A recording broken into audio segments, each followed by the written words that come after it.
Okay, 32-0 with 16 knockouts as a prize fighter, undefeated boxing champion, and about to reprise his role of Danny Stuntman Wheeler in Creed 2, the host of Epix's The Contender, which has a finale, 2-hour special episode at 10 p.m. Eastern on Epix on Friday night at the Forum. Good to see you, Andre Ward. I finally made it. I'm on the Rich Eisen show.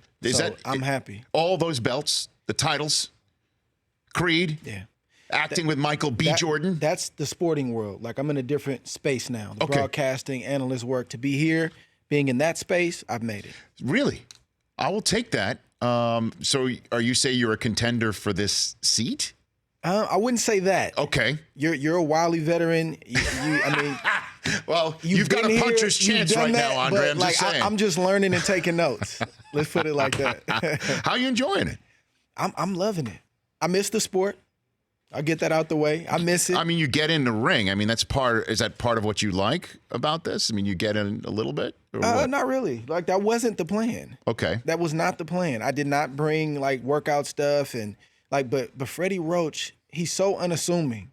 But somehow, some way, he talks me into getting out of the street clothes and getting my workout gear on and getting in there with his guys. He's like, Andre, come here. Mm-hmm. You know, I got a couple guys. They need a few rounds. I'm like, Freddie, I was just coming to watch. Yeah, but it's just maybe 4 or 5 rounds. I'm like, next thing you know, I'm in there sparring, and you see the clip that you just saw. Yeah, we just saw that right there. Well, that's Freddie Roach, man. I mean, Freddie's he's a goat, right? Freddie's Freddie Roach. So let me get into it then. It's been 16 months since you retired. Is there any itch at all to unretire? I know the itch word gets thrown around. It's not an itch, but it's more just like you just miss it, you know? Like, you miss it. You miss having a fight on the horizon, and you miss, believe it or not, the process. You know, being away from your family, being in training camp around your guys, your strength coach, your head coach, and just, you know, fighting for a goal, like trying to reach reach a pinnacle and beat the guy that's across from you. And the checks, those weren't bad either. I was about to say. I mean, you've seen some of the checks like Canelo getting right now. Those aren't bad either. So let's just say this: we're seeing what happened with Triple G and Canelo. They'd have to come up and wait to fight you. What if something like that was thrown in your way? I hope it doesn't. Like, I hope that, because it's too tempting. I just hope a serious carrot isn't dangled, because I don't even want to have to go through the process of thinking and mulling and. I just let me be. Let me kind of ride off in the sunset. But there is that small party that wants the phone call, but more of me doesn't, because I don't want to have to go through that process to figure out. But you just said you missed it. I do, and I'll probably always miss it. But that doesn't mean that I should be in a boxing ring. And I think that's the struggle. That's the fine line that guys have to try to find. Just because you miss it, and just because you can still do it, doesn't mean you should. I mean, we just now there's completely different endeavors. I mean, Cormier's pushing 40. Okay, that's my boy too. And I love that guy. I love DC. He's pushing 40 and still doing it. You're 34. Yeah. I mean, you're a much younger man. Yeah. I'm not trying to stir it up right now. I just saw that. I just saw you squirm a little bit. You know, you're 34, and so somebody comes in and throws that in front of you. You know, Triple G's older than you. Yeah. He's we had an opportunity to fight. When was this? When was this? This was, I think, somewhere around 2012, 2013, somewhere around there. I was in the midst of a lawsuit, but I could still fight. And long story short, I had heard him say that, hey, he fought at 160 pounds. He said, listen, I'll fight anybody from 160 to 175. I said, well, that's my weight class. I'm 168. Mm-hmm. Had my team reach out, and they pretty much turned it down in less than 5 minutes. They said, hey, we're going a different direction. If these guys meet up the road, so be it, but we're not interested right now. And that's fine. Like, I'm not a guy that's, like, trying to fight smaller guys. But you mentioned my weight class, and you said that you'd be willing to fight any of the champions. Well, here I am. He just didn't want it. Here you are. I'm seeing there's some there. I'm saying there's some there. He's already entertained the idea of fighting you. He'll never fight me. Not now. I guarantee it. He never. The only way he was ever going to get in the ring with me was if he had no choice. Now, he always has a choice, but if the fans start to demand it and clamor for it, which they did, but not to the degree that that would put him in a position where he just kind of had to give in. That's the only way he was going to be able to get in the ring with me. Other than that, he'd look for the side door or the back door every time. If I wasn't somebody who's looking you in the face, Andre Ward, and seeing what you look like and know that you're saying what you mean and mean what you say, I would say that this is the sort of rhetoric that's normally thrown out there to get a fight. That's what I would say. What are we doing right now? I would say this. Yes. I'm happy in retirement. I wish him nothing but the best. And I honestly hope the phone doesn't ring with a serious carrot. I'll just say that. So please don't call.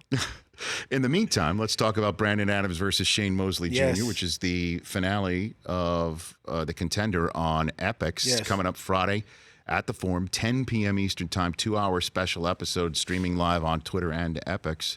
What about this fight? Fired up. And that's a name that a lot of people would recognize right Yes. Shane Mosley Jr.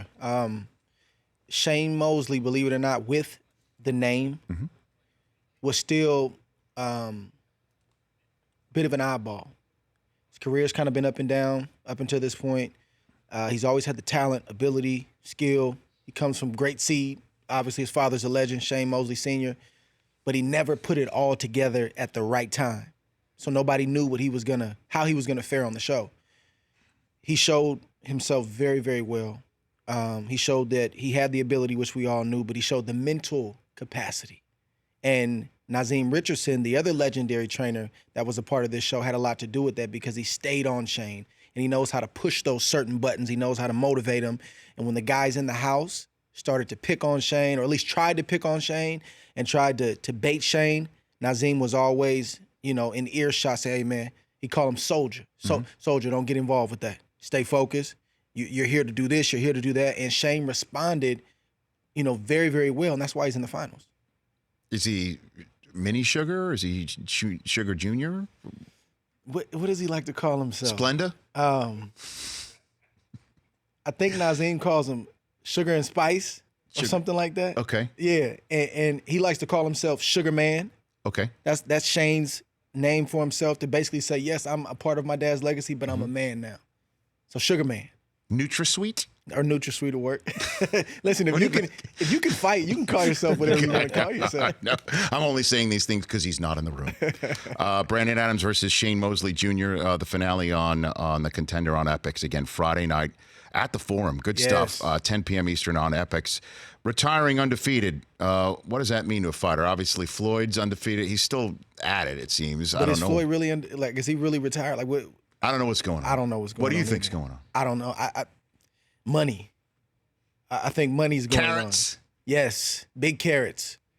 And Does he need the carrots? I can't say if he needs them, but I feel like we all know that. I mean, if your mantra, if your moniker is money, That's what it's that about. says it all right Maybe there. he does need the carrots if he bet the Cowboys on Monday Night Football. Could have been that. We never see his losing tickets. They never show them. They never shows them. They Never shows them. sensationalize the winning tickets, and they never show the losing tickets. That's a fact. You'd never do MMA, would you? No, That's crazy, right? never. Like wearing the tighties with no socks and like that's weird. I think there's 6-ounce gloves and Oh, because I was about to say, is it the fashion thing? Is it just like it's a little bit of both. It's a fashion thing. Okay. It's the craft. Like in UFC, they don't really like pay like boxing. They've kind of got a set, that's pay why range. that's why Connor stepped in the square ring, right? Yeah, but I mean, Connor's kind of transcended things, with the fan base that he brings. So he's probably getting more than most. But they don't. I was shocked. I thought it was a typo when I actually did some digging and figured out that, man, these guys are making 6 figures. Right. And they're putting 30,000, 20,000 people in the seats, selling, 2 million pay-per-views, 1.5 million pay-per-views. That's just their pay structure. So that's a lot of reasons why I wouldn't jump in the octagon. You wouldn't jump in the octagon. No. Well, it's great to see you, Andre. I know you got a lot going on. You've got other stuff to do today. I'd love to sit here and chat much more with you. Certainly, if you view this as a stepping stone to appear on this program. No, I'm taking notes. What did you learn from this segment, Andre? I mean, the ease in which you present yourself. Like, I know you have a lot of notes on your desk. I've got a ton of notes. They're all over the place right now. You've highlighted several things, so there's key points you're trying to make. This is like controlled chaos, television, radio, podcast, you know that. But You act like it's a walk in the park. Well, I'm just talking to you. So I'm trying to get there. Well, you are here. I mean, you seem to be nice and relaxed. You've done a very good job of promoting the fight. Face. You did. I got a good poker face. No, and let's just put it this way. I'll leave you with this. If you get that phone call with that carrot that's dangled, and you grab that carrot and you eat it, I just want a little cut, a little piece. Just a little piece. A little taste. Wet my beak a little bit, Andre. Because what you started today, like this, would probably have a lot to do with this. This would be the origin of the carrot coming. The fact that you kind of put it out there the way you did today. So I think that's fair. Okay. You getting a cut, that's fair. Getting a little. I mean, we'll have my people talk to yours. For sure. We'll get it done.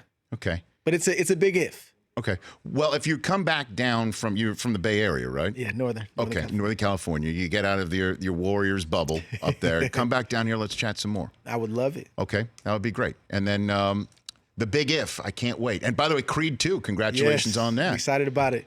Thanksgiving weekend. The Thanksgiving weekend. What was that like shooting with on Creed and Creed 2? Loved it. A challenge. Great stuff. I got bit by the bug. So that's a carrot. That is a legitimate carrot. That is a tangible, legitimate carrot. Yes.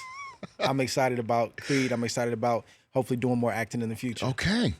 And in the meantime, check out again The Contender on Epix Friday night at the Forum. Brandon Adams versus Shane Mosley Jr. Friday, 10 p.m. Eastern. Good to see you, sir. Come back anytime. This is a delight. Andre Ward right here on The Rich Eisen Show. The Rich Eisen Show, weekdays at noon Eastern on Audience.